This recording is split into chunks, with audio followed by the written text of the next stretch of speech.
Good morning, everyone. I think it's a good time to start. Thank you all for coming. Thank you for your patience, sitting patiently and waiting for the start. I'm Owen Rose. I'm a partner at Actian. For those of you who don't know about Actian, we are a blended communication and learning consultancy. So we work with clients of all shapes and sizes, people like Channel 4 and Co-op and Royal Mail and Bayer and Merck, all sorts of different clients. And we work across the blend of learning and development interventions, really. So a lot of our work is digital, hence why we're here, but we're also working in video and offline formats as well. So all sorts of different things.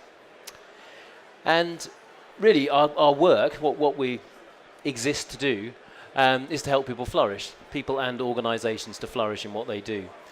And we do that by creating communication and learning solutions that deliver impact. And that impact might be in a wide range of different areas, so it might be around onboarding or compliance or professional development or management skills, or some specialist product areas as well. But really, fundamentally, whatever the sector, whatever the need, what we're about is trying to deliver impact by trying to influence the behaviours and the attitudes that underpin that. And I think really, I guess most people here are probably learning and development professionals of one sort or another, and really that's what we're all doing, isn't it? Ultimately we're trying to deliver impact, and to do that we need to change people's behaviour. So that might be to get them to do more of the good things, less of the bad things, or do some new things. But essentially we want to influence attitude and behaviour. And that's really the kind of at the heart of what I want to talk about today. So I want to talk about really how we can do that, approaches that we use to try and do that, to try and influence behaviour in the learning and communication solutions that we develop.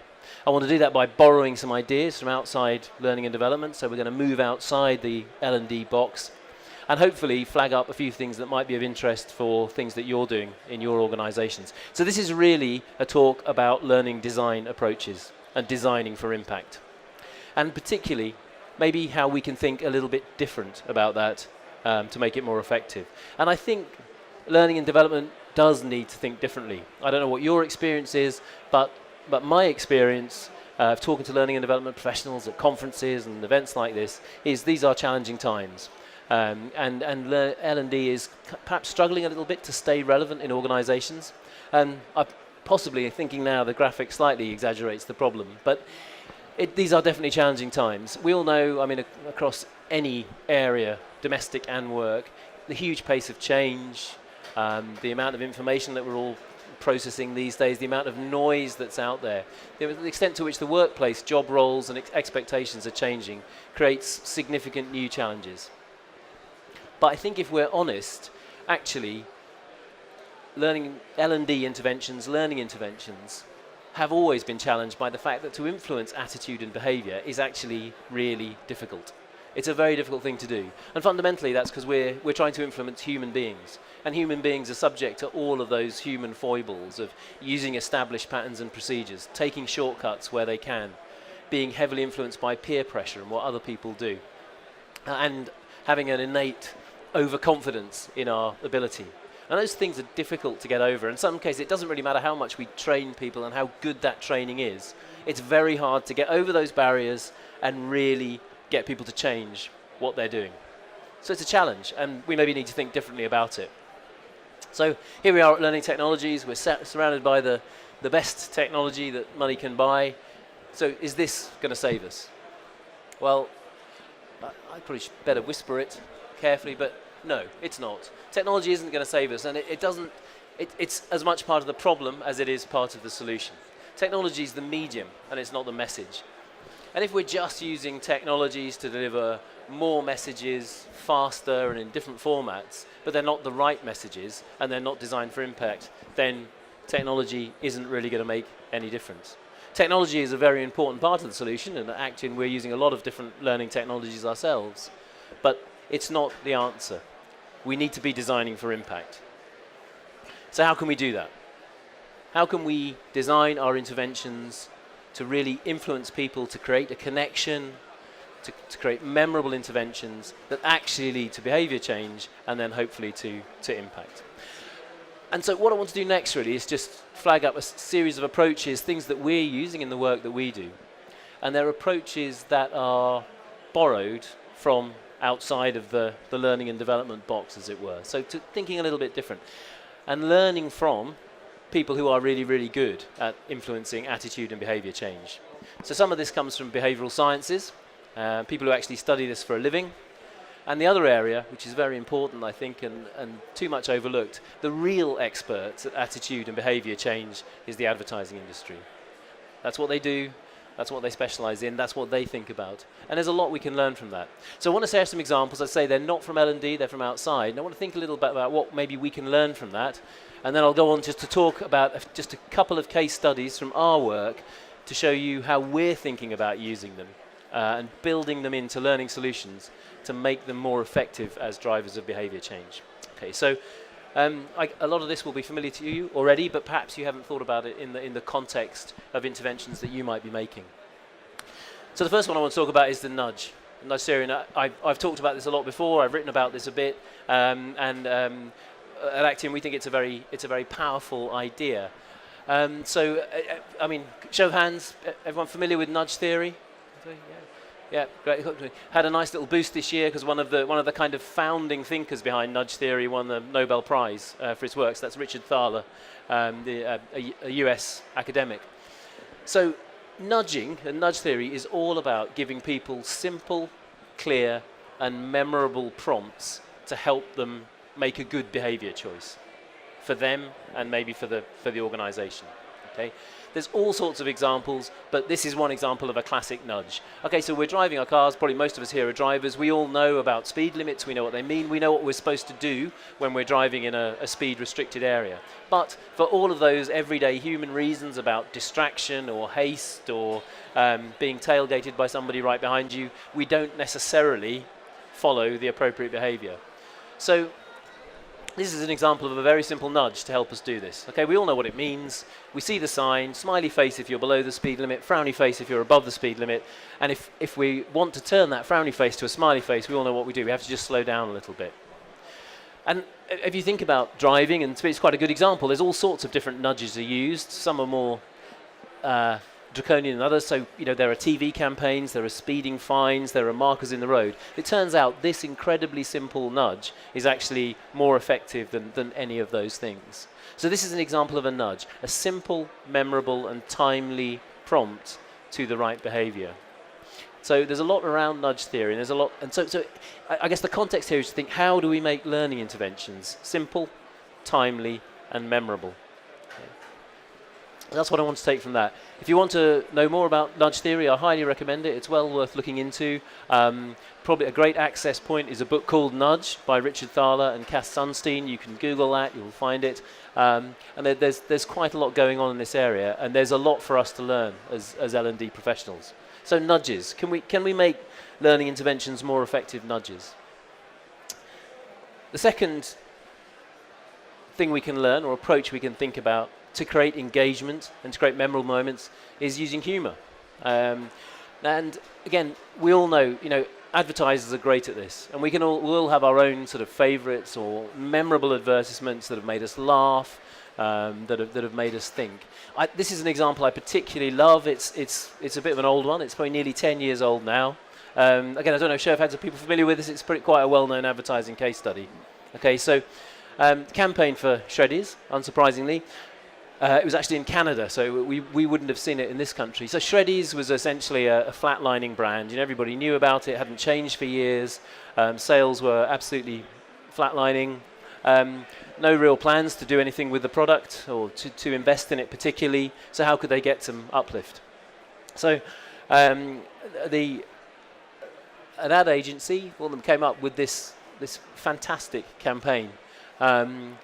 Which was the concept of diamond Shreddies, a completely new breakthrough in Shreddies design. So here we have the old version, which is boring, but now we have this new amazing diamond Shreddy. And they built a whole campaign about this, about how much better the diamond ones taste than the old ones. They had blind taste testing where people were saying, yeah, the diamond ones are just so much better. They said, if you can't really make your mind up and you still prefer the old one, we're doing combo packs that have both diamond and square Shreddies in them. So it was a fantastic campaign.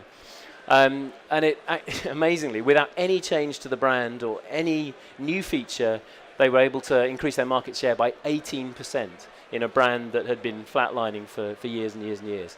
And if you think about it, and it really is, it's a great example, I think, because they lampoon themselves. So they recognise their old brand is boring, and you're familiar with this. But then they win you over by doing something really exciting and different and humorous and memorable. So that example really stuck with me, and you can probably relate it to your own favourite funny adverts, but they stick with you. It makes a connection, and it creates an empathy with the brand or the idea in this case. And these are the things that tend to stick with us. So humour is a useful approach, and maybe we need to think a bit more about using it. I think one that's really important and often overlooked is surprise, or we might call dissonance, the unexpected. Okay? And this is a really interesting one, I think, in learning, because I've certainly heard a lot, probably done this a lot, and you're probably all familiar with this idea, is we need to make this as easy as possible for people. We need to make this information so clear, we need to make this situation so clear, it's really, really easy. And there's a phrase that's often used in learning, which is about reducing the cognitive load of doing something, make it easier. Well, actually, there's lots of evidence to say that if you want someone to remember something and act on it, you actually need to increase the cognitive load. You need to make them think about it, because we're pattern formers. That's how we negotiate life. We have all sorts of expectations and patterns fixed in us. So we see things that we recognise and we file them away. So we see health and safety training, we think boring, doesn't apply to me, and we file it away like that. And this is a large part of how we negotiate our lives. It's what makes us. We couldn't be taking in and reacting to every single piece of information that we receive. We have to scan and rapidly decide, is that relevant? Does that matter? Do I care about it? And one of the ways to make things resonate is to use surprise and dissonance. And the example I've chosen here, which I think is quite a neat one of this, is the Dumb Ways to Die campaign. Again, show of hands, people familiar with this one? Again, it's a pretty well-known case study. Okay, so this was a safety campaign really created for metro trains in Melbourne, Australia. And their target was to reduce the number of trespass-related accidents, near misses and injuries, like people trespassing on railway lines. And so they created this campaign called Dumb Ways to Die. And if you've seen it, that's probably about a 4-minute animation, I think, with these characters. And the characters just go through listing and demonstrating all sorts of dumb ways to die, like drinking poison, like getting your toast out of the toaster with a metal fork, all sorts of things. And it's only right at the end of this video. It's not trailed at all. There's no information about what this video is about. Just for the last few seconds, they feature walking onto a railway line, driving your cars around the closed barrier of a railway line. So there's just this passing reference at the end. So you're drawn into it by the dissonances when what is all this about? What's this got to do with anything? It's quite funny, it's quite engaging, so you maybe watch it. And then at the end, you suddenly realise what the point of this campaign is all about. So, and it was fantastically effective.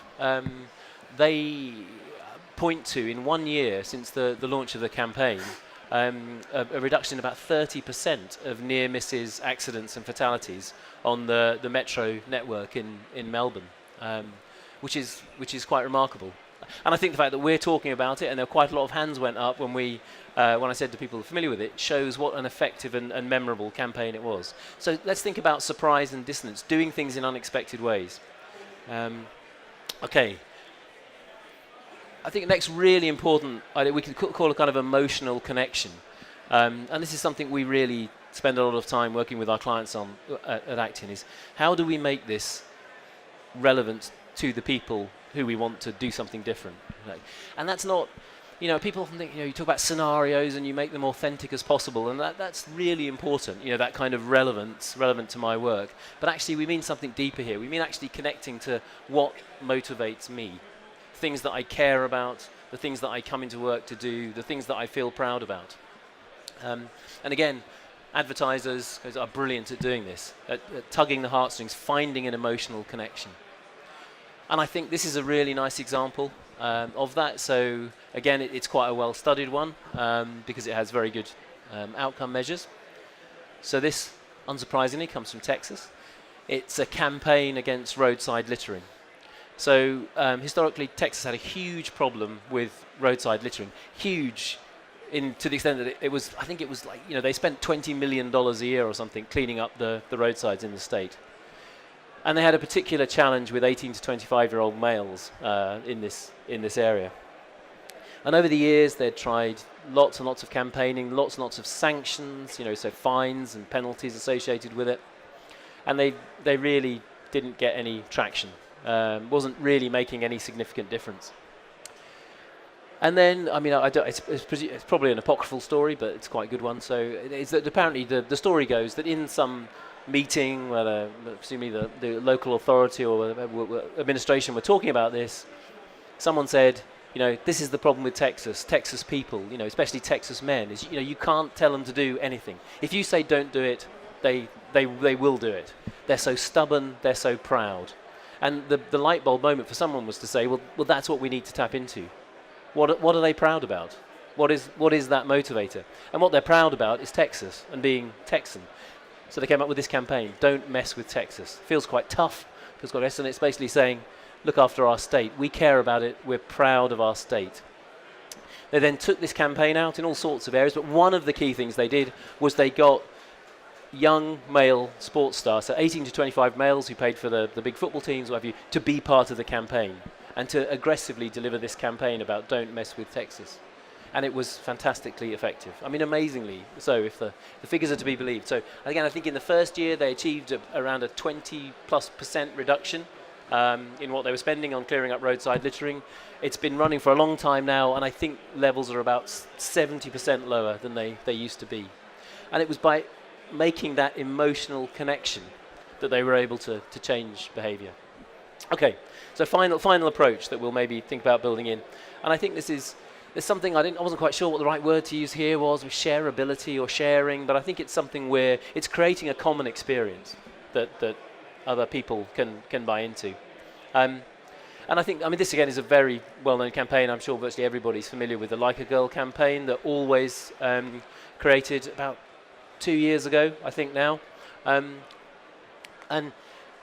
think it made a fantastic emotional connection. So obviously, Always the manufacturer of feminine hygiene products, and they came up with this campaign, and it was really debunking the myth of what does it mean to say you do that like a girl. Have most people seen it? I don't know. Is there? Of course. So, and there's a fantastic video where they have participants come on stage. They're filming them, and they say, "Okay, show me what it's like, what it means to run like a girl."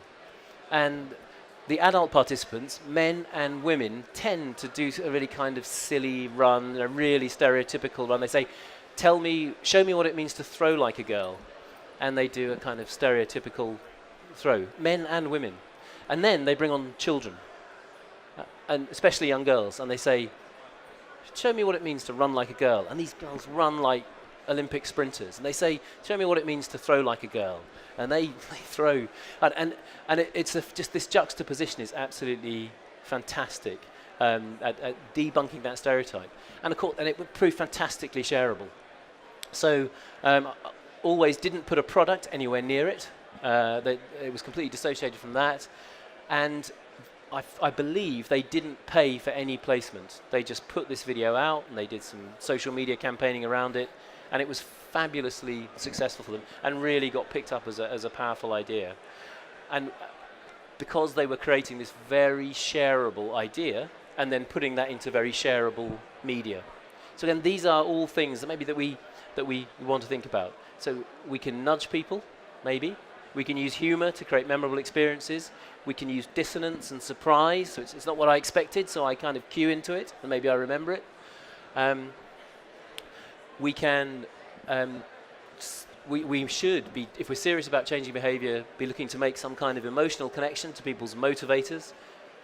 And then if we can make that shareable, and we can get people talking about it outside of the specific intervention that we've made, then we'll really be starting to make a difference.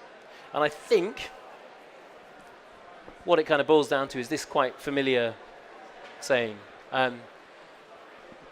People don't really necessarily remember what you said, but they do remember how you made them feel. I think there's a real truth in that.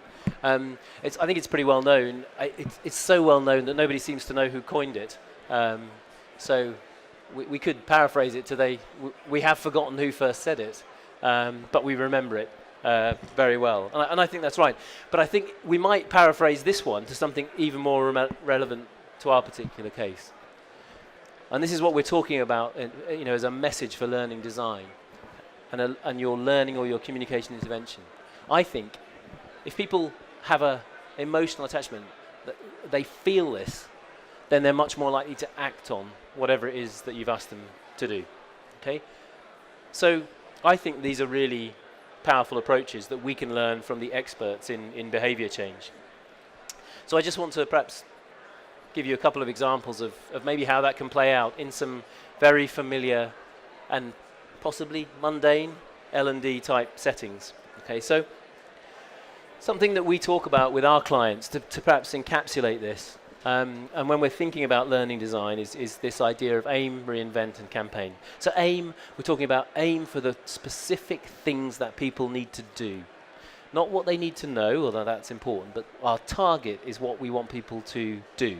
And we want to reduce that as much as possible to the smallest subset of things we need people to do to get the change that we want. Because the smaller we make those requirements, the smaller the level of behaviour change required, the more likely we are to be able to achieve it.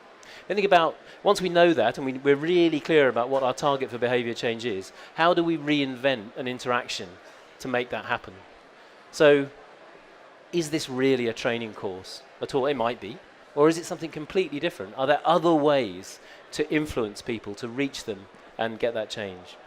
And then the campaign part is crucial. So we all know, the one-hit approach to learning, the one-hit approach to behaviour change almost never works. So we have to think about this as a campaign, just like an advertising agency was, so that we embed an idea and then we remind people about it and we remind them of its relevance to them and when they'll need to act on it.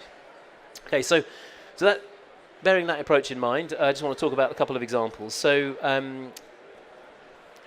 I mentioned earlier on the idea of pattern forming and using maybe surprise and dissonance, and health and safety being a classic. There's in a lot of businesses which are perhaps not high risk businesses, that kind of health and safety training that you have to deliver is just a kind of immediate switch off as just something. This is just a compliance need. I have to do it. If you get that level of engagement at all. And so I've got a little story from Channel 4, work we have just done with them. In fact, this goes live tomorrow. Channel 4 very kindly agreed that we could talk about it today, as it's quite a good example of surprise and dissonance, I think. So Channel 4 asked us to revisit their health and safety training, and they came with all those classic things. Nobody really engages with this. We don't really know if people are doing it. We're very unsure whether it's having any impact or traction within the organisation. And so we took that approach of aim, reinvent, and campaign. And so we said, well, what do you really need people to do in this environment? Okay, they're not working on oil rigs or but what do you actually need people to do? And how can we reduce that to a really manageable subset of actions? And actually, it turns out it's incredibly simple, really. There's a core phone number which people should ring in the event of almost any incident, whether it's fire or accident or injury. The reaction needs to be to phone that number because that's the fastest and best way to get help to them. There's things around evacuating the building, and then there are one or two other simple things again. So we narrowed it down to that set and said, okay, these are the ones that will feature. These are the changes that we'll try to influence. And then, okay, well, how do we get Channel 4 people to engage with this? What's the relevance to life? Why will they even switch on to this at all? What will they care about? And how can we create some dissonance and something and make something memorable that's suitable for that organisation?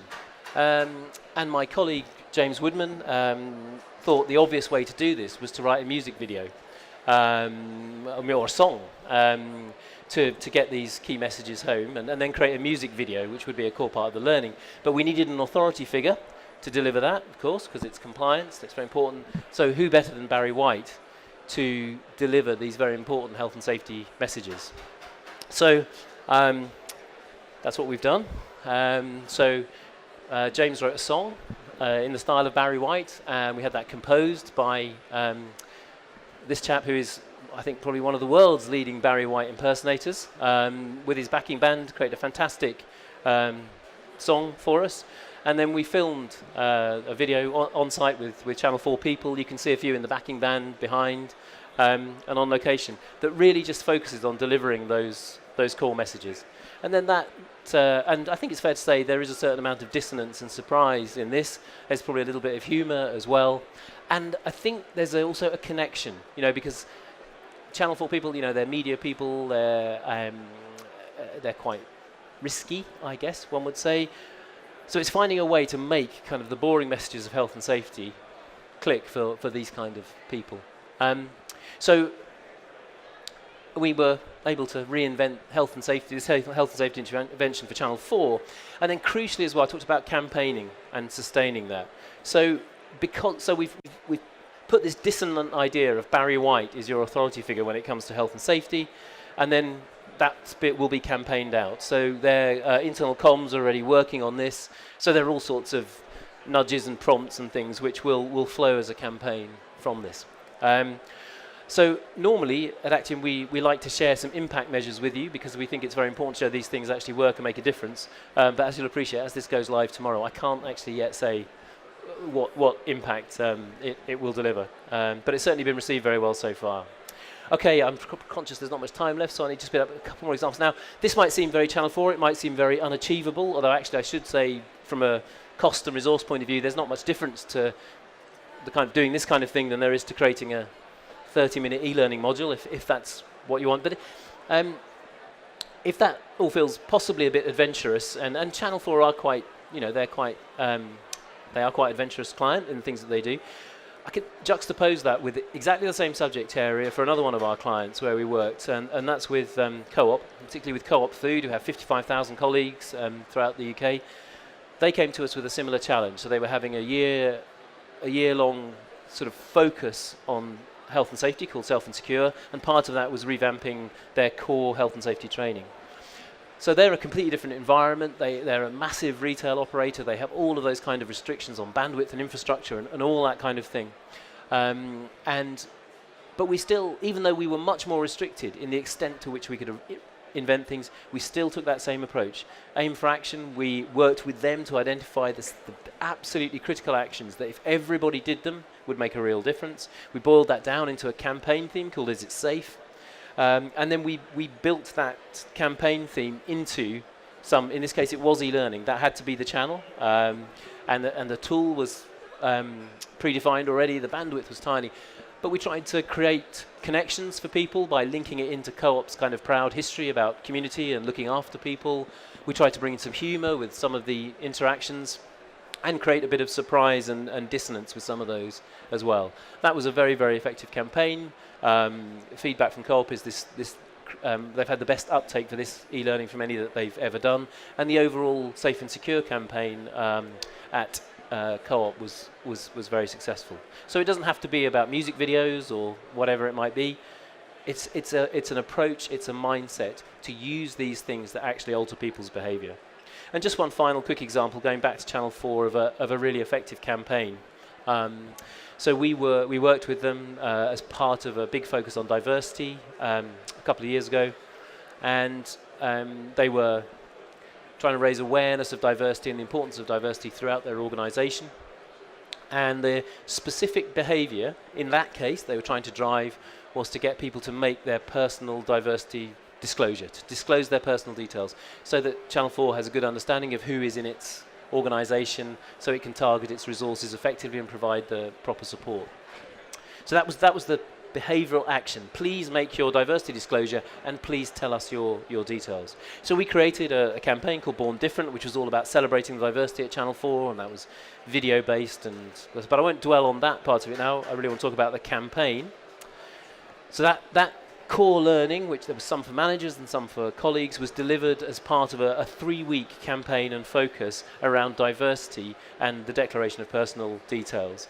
And working with them, we used all sorts of channels to do this. So their internal comms channels, intranet message of the day system. They have digital poster boards internally, all sorts of things, including even some print pieces. So they have printed desk drops that actually explain specifically how to make that declaration.